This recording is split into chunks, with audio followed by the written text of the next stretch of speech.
ભવનાથ મંદિર વિવાદમાં સનાતની સમાજ આગેવાને પણ તંત્રને પત્ર લખ્યો। ભવનાથ ક્ષેત્રના સેવક ભાવેશ વેકરિયાએ કલેક્ટરને પત્ર લખ્યો છે। આવતા શ્રાવણ માસ પહેલા મંદિરના નવા મહંતની નિમણૂક કરવાની માંગ કરી છે। 2017થી થતી ભૂલોનું પુનરાવર્તન ન થાય તેવી ભાવેશ વેકરિયાની રજૂઆત। યોગ્ય વ્યક્તિને ભવનાથ મંદિરના મહંત બનાવવાની માંગ કરી છે। ડેપ્યુટી મેયર આકાશ કટારાએ પત્ર લખીને મહંત હરિગીરીને સમર્થન આપ્યું છે। હરિગીરીને મહંત તરીકે રિન્યુ કરવાની ડેપ્યુટી મેયરે ભલામણ કરી।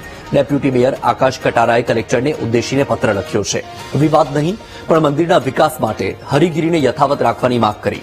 ભવનાથ મંદિરના મહંત હરિગીરીને લઈને વિવાદ ચાલી રહ્યો છે। આગામી 31 જુલાઈએ મહંત તરીકે હરિગીરીનો કાર્યકાળ સમાપ્ત થઈ રહ્યો છે।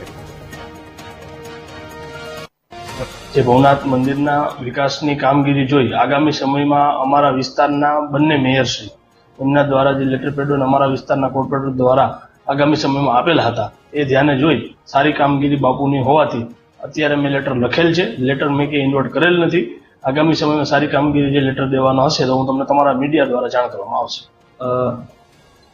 હરિગીરીને કેમ નિમણૂક કરવામાં આવી શું છે?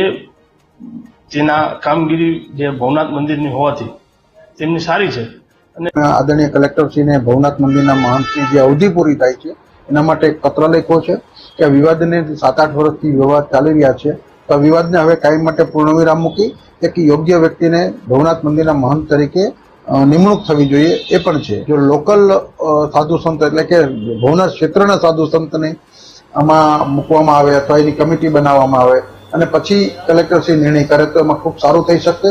અમારો એક જ મુદ્દો છે કે વિવાદ ખતમ થાય